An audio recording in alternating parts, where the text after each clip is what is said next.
Halo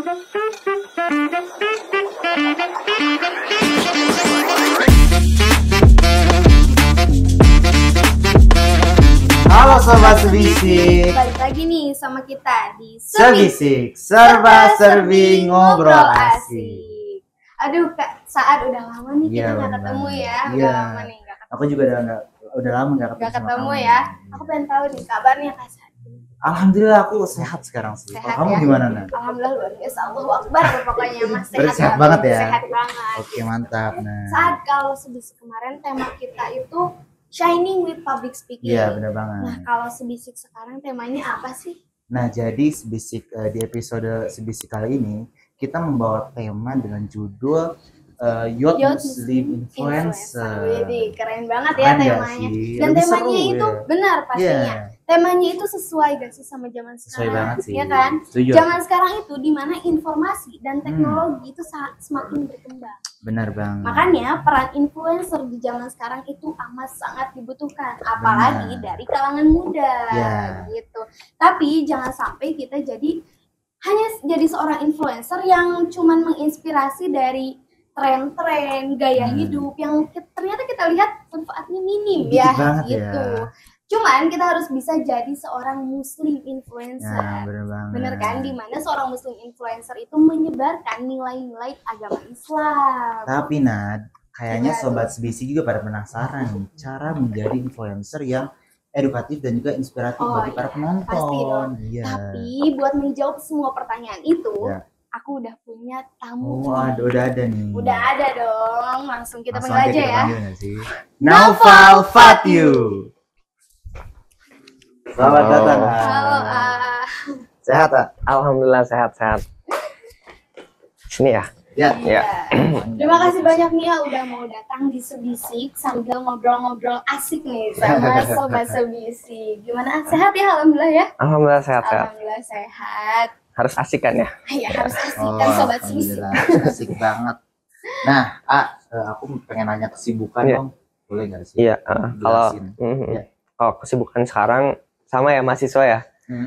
Cuman selain itu kita suka juga ngonten ya, tadi udah disebutin juga ya, tadi suka ngonten. Terus sekarang juga yang emang dirutinkan, kita lagi coba terus bikin ebook tuh. Oh, Di ebook nulis ya. ya, nulis. Atau bikin rencana sih mau bikin kelas online. Wih, Rencana itu. mantap. Ya, tapi minta doanya aja. Kalau boleh tahu kelas online itu judulnya apa, temanya gitu? Jadi itu Membahas Tentang apa itu nanti ngebahas buku yang kita tulis. Kayak bedah buku. Udah buku mungkin. Iya, bedah buku. Oh, iya. Cuma nanti semacam ada seri-serinya kayak gitu. Rencana ya gitu, rencana. Oh, Semoga aja kita doakan, Amin. semoga cepat terlaksana rencana. Amin. Berarti ngomongin tentang kesibukan nih ya, seorang mahasiswa juga, mahasiswa iya, mahasiswa aktif iya, konten iya, nulis ebook iya, gitu kan. Jadi emang, aduh padat banget nih ya kegiatannya, bener banget. Cuman tadi tentang kesibukan nih ya, aku pengen nanya sekarang awal mulanya nih, langkah-langkah awal mula biar jadi kayak Fatyu seorang muslim influencer itu gimana sih?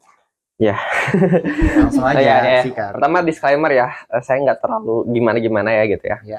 Cuman kalau misalnya saya secara pribadi ya teh, pertama jadi muslim influencer itu atau awal mula ngonten ya, awal mula ngonten itu memang pas kelas 3 sanawiyah lah, 3 sanawiyah. Nah waktu itu kayak kebetulan yang lagi hype, yang lagi naik itu Sarana Ataki ya, sekitar tahun 2019-2018an lah ya. Nah waktu itu saya tuh punya kesamaan sama Sarana Ataki gitu. Apa tuh? Apakah ilmunya? Enggak sih, saya ada ya semacam kelainan ya, tapi bukan kelainan lah ya. Kelainan, iya. Suara saya waktu itu mirip Sarana Ataki. Oh. Jadi Sarana kan cempreng ya, Iya, tapi kecil ya tapi ya Sarana kan cemprengnya indah. Tapi waktu itu saya tuh ada satu hal yang bikin suara saya akhirnya jadi cempreng, walaupun cemprengnya tuh cempreng yang mengkhawatirkan gitu ya. Tapi ada satu kemiripan lah ya. Akhirnya kita pengen bikin tuh kayak Sarana Ataki. Itu kan ada 1 minute booster gitu kan. Nah akhirnya kita pengen deh bikin yang kayak gitu. Nah pertama kali itu sih, pertama kali awal konten ya. Tapi kalau ngerasa, oh ini kayaknya saya mau terus lanjut nih, itu memang pas kelas 2 Mualimin tuh waktu itu. Atau 2 SMA. Jadi emang dari kecil ya udah ada keinginan dan kemauan gitu ya untuk mengonten ini. Tadi udah nanya nih kita kesibukannya, langkah-langkah awalnya juga kita udah tahu. Pastinya Sobat Sebisik ini kepo gak sih, makin pengen kenal lagi nih sama Kasa Al-Fatih gitu kan ya. Makanya Sobat Sebisik, buat kalian yang pengen lebih kenal dekat lagi, lebih kenal lagi nih tentang Al-Fatih itu siapa sih, Al-Fatih itu ngapain aja sih. Makanya buat Sobat Sebisik stay tune terus di Sebisik, serba-serbi ngobrol asik.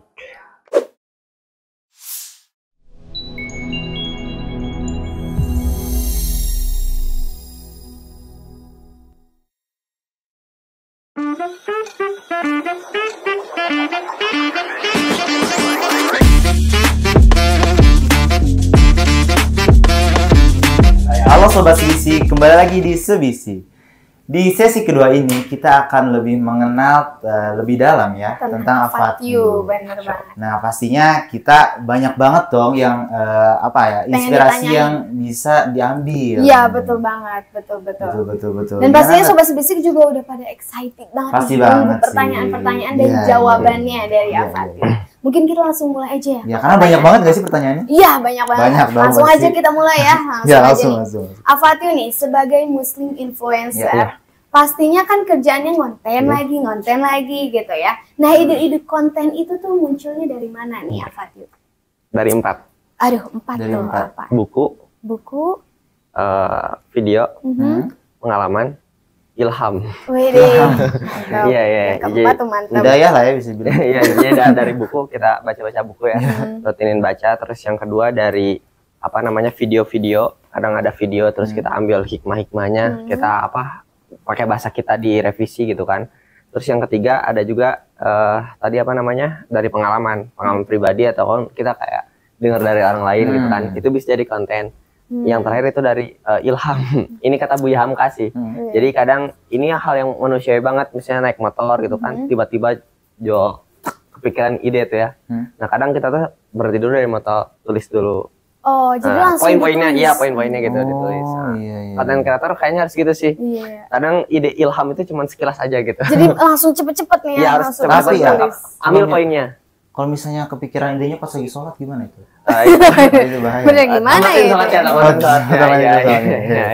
Kan sering kan kejadian kayak gitu. Bener-bener ya. Di WC misalnya ya. Nah, sering sih kalau di WC ya. apalagi. Nanti ada uraian psikologinya lah. Oke. Ini ya pertanyaan kedua nih. Kan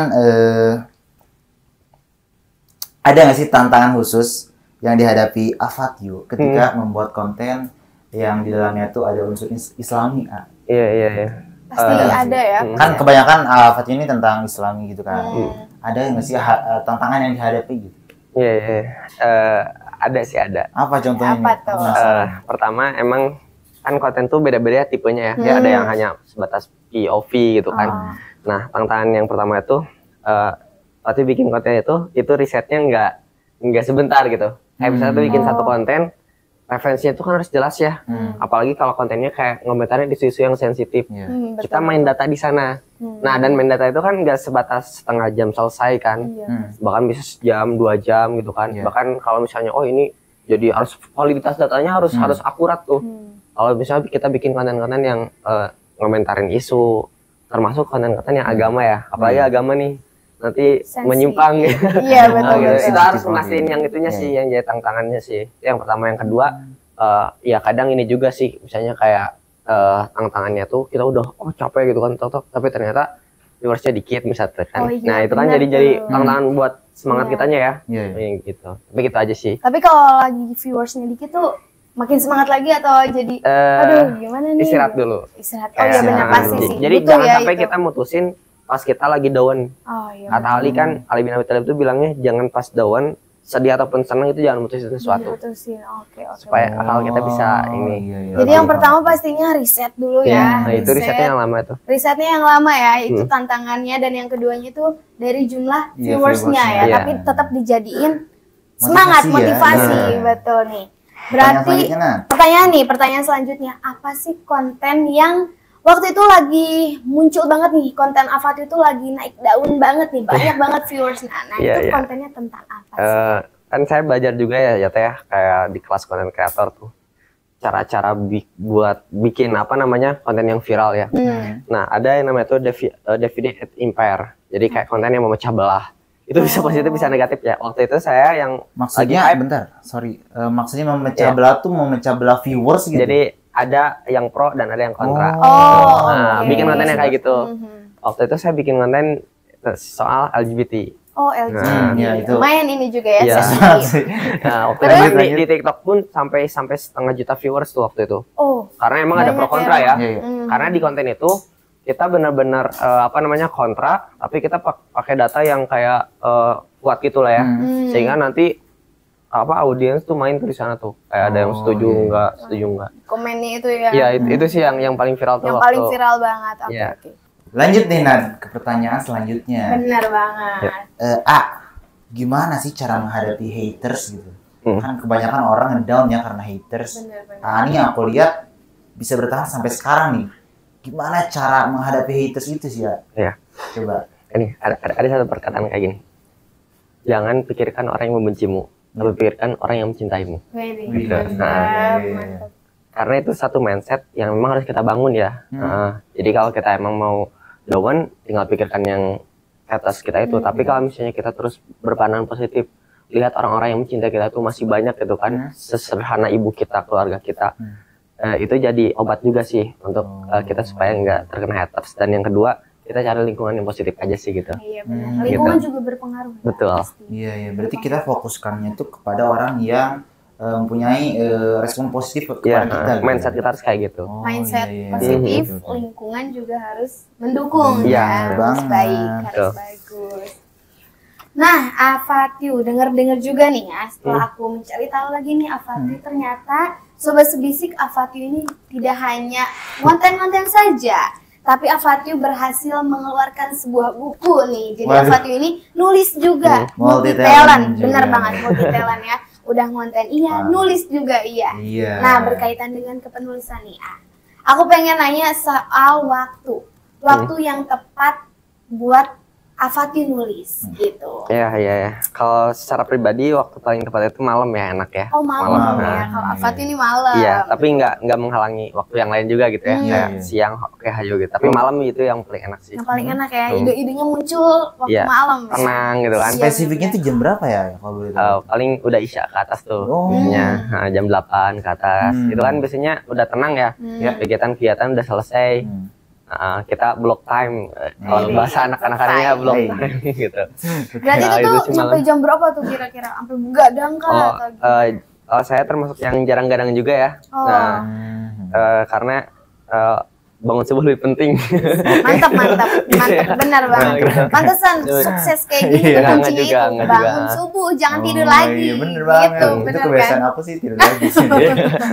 Soalnya subuh kan segar tuh, subuh dipakai belajar itu segar banget tuh. Tapi keren ya, terkadang orang yang ngisi banyak kerjaan gitu ya, banyak kegiatan, itu tidurnya terganggu. Tapi Afatiu ini enggak ya, tepat tidurnya. Enggak juga sih, kadang terganggu juga.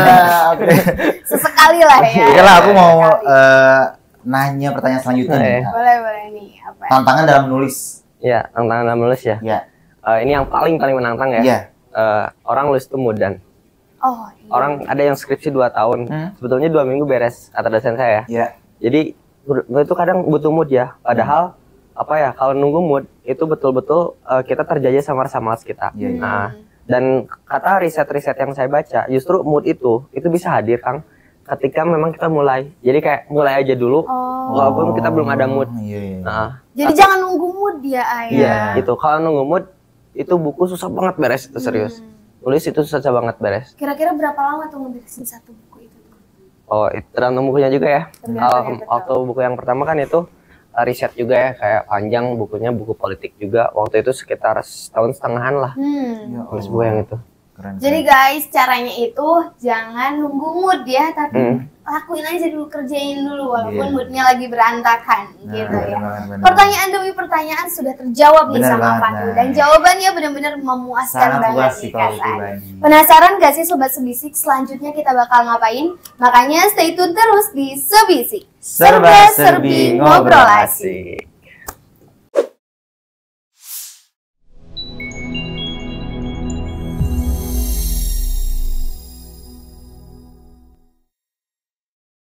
Halo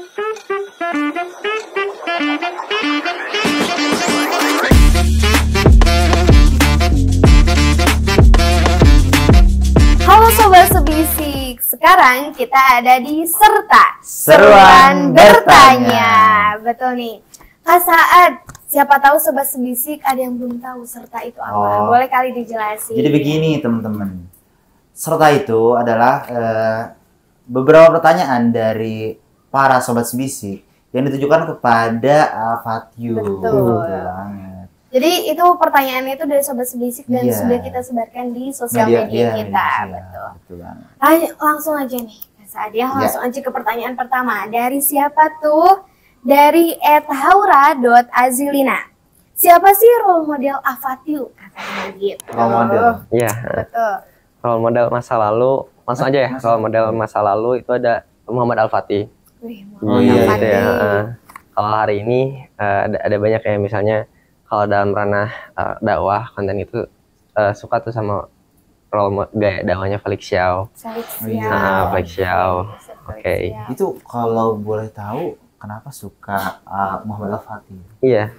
Saya suka sama ininya sih, visinya sih. Jadi dia kan usia 21 tahun naklukin Konstantinopel ya. Betul. Dan kalau kata Napoleon Bonaparte, kita gak bicara agama ya. Napoleon Bonaparte dia seorang yang teman-teman tahu juga. Dia bilang seandainya dunia ini punya satu kerajaan, ibu kotanya kita nggak akan debat selain Konstantinopel. Dan Al-Fatih itu orang yang 21 tahun mempersembahkan Konstantinopel buat Islam gitu. Jadi ada kontribusi yang apa sih yang bisa kita lakukan buat Islam. Nah, visi Al-Fatih itu kayak gitu nih. Nah, jadi kayak apa sih yang bisa kita lakuin gitu. Betul, Iya, betul. Itu yang bikin kegergetan kita hari jadi ini. Jadi ada dua nih ya. Ada Muhammad Al-Fatih sama ada Ustaz Felix Xiao. Mantap. Nah, Lanjut pertanyaannya. Pertanyaan kedua nih, dari @fauzan.ahmad. Gimana sih pandangan Afatyu terhadap konflik yang terjadi antara Israel dan Palestina? Iya. Kalau saya secara pribadi sih lebih suka nyebutnya bukan konflik Israel Palestina sih, tapi genosida aja sih. Jadi genosida yang dilakukan Israel terhadap rakyat yang ada di Palestina. Karena pertama di Palestina saja government itu nggak ada ya pas itu. Dan yang kedua adalah perlawanan yang dilakukan oleh Palestina itu bukan perlawanan kayak dari satu pemerintah ke pemerintah gitu. Tapi orang-orang yang ingin melawan kayak kita lah, Indonesia lah, melawan penjajah lah gitu ya. Nah, cuman kemarin kejadian Rafah terakhir gitu kan, itu udah nunjukin bahwa itu genosida yang luar biasa. Anak-anak dibunuh kan, ibu dibakar gitu kan, anak yang posternya itu kan kepalanya meninggal kan, kepalanya dipenggal gitu. Nah, itu kan genocide dong. Dan Israel nggak peduli dengan hukum-hukum internasional. Gitu sih kalau dulu ya. Padahal yang aku tahu itu Rafah itu adalah pertahanan terakhirnya orang-orang Palestina ya. Itu betul.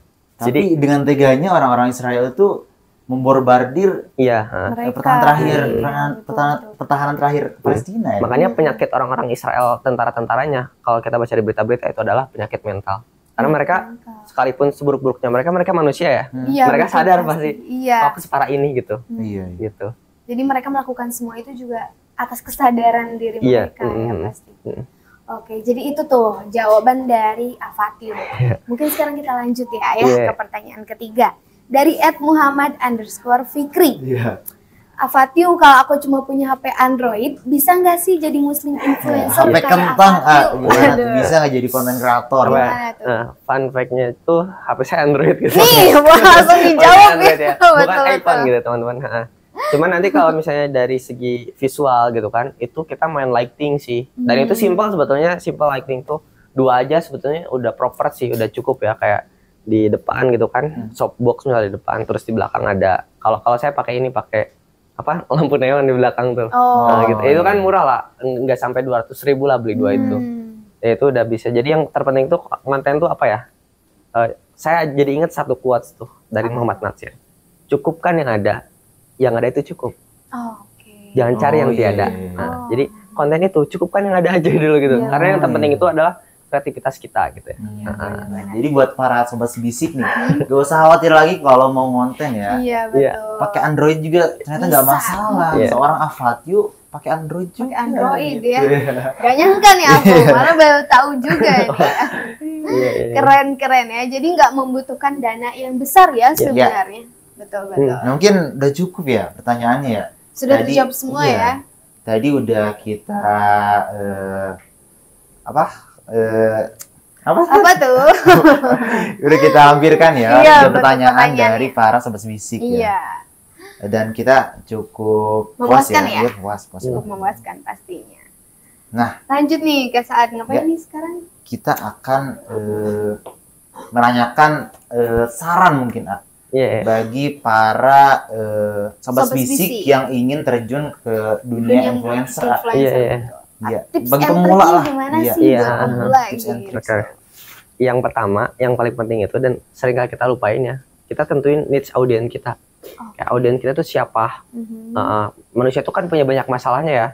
Kita tuh mau ngebantu orang tuh dari segi apanya? Misalnya dari segi mental healthy, jadi content creator mental healthy. Nanti di bio-nya ditulis tuh dengan bahasa kita ya. Contohnya bantu menyembuhkan dari luka masa lalumu misalnya ya. Nah, itu banyak lah. Jadi tentuin dulu niche audiens kita. Kalau mau dakwah juga luas. Ada yang mau literasi, fokus literasi. Ada yang mau dakwahnya ngebahas sejarah. Ada yang dakwahnya ngebahas cinta-cintaan, bahas cinta-cintaan. Itu kan luas ya. Jadi tentuin niche audiens kita. Yang kedua adalah mulai kemudian kita bikin konten spesialisasi konten kita. Jadi bikin konten yang khas gitu dari kita. Kita mau bikin konten yang kayak gimana? Apakah kita hanya mau yang POV-an aja atau kita mau bikin konten yang monolog aja gitu kan?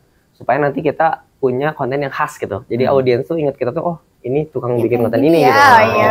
Itu penting karena nanti algoritma juga ngebaca itu ya. Dan yang ketiga yang terakhir adalah kunci yang paling dasar adalah konsistensi.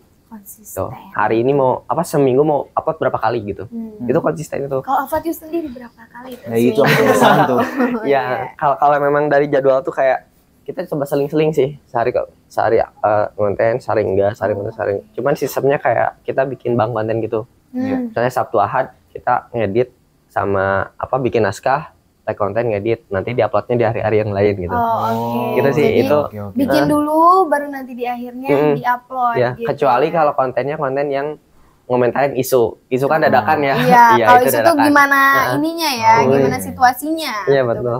Jadi pas ada isu yang hangat nih, kita langsung update gitu ya. Iya. Terus kita sebarkan lewat media sosial. Iya.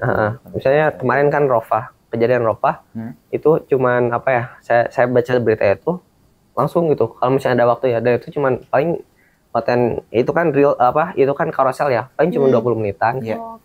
Edit tulis edit gitu. Langsung tag, langsung upload gitu. Jadi berarti tips and triknya ada 3 tadi ya.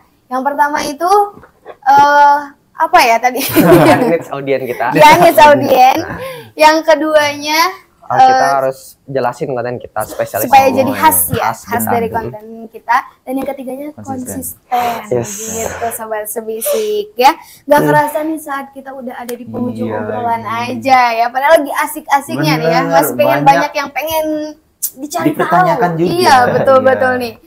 Tapi tenang aja sobat sebisik, karena kita bakalan ketemu lagi di episode selanjutnya dengan tema-tema yang pastinya lebih menarik lagi gitu. Terima kasih banyak juga buat Afatyu sudah mau meluangkan waktunya untuk nge-share pengalaman-pengalaman, motivasi, inspirasi. Pastinya ini semua isinya daging semua ya. Amin. Semoga juga Afatyu ini selalu sukses dalam perjalanan menjadi influencer. Dan selalu menjadi influencer yang edukatif dan juga inspiratif bagi orang-orang. Amin. Semoga makin terkenal ya, makin keren, maju. Aku tunggu ya kalau terkenal. Jangan lupain aku, Pak. Oke nih sobat sebisik, terima kasih banyak yang sudah menonton sebisik dari awal hingga akhir. Jangan kemana-mana, tunggu di episode selanjutnya. So, sobat sebisik, mungkin cukup sekian dari kita. Sebisik, serba-serbi ngobrol asik. Wassalamualaikum warahmatullahi wabarakatuh.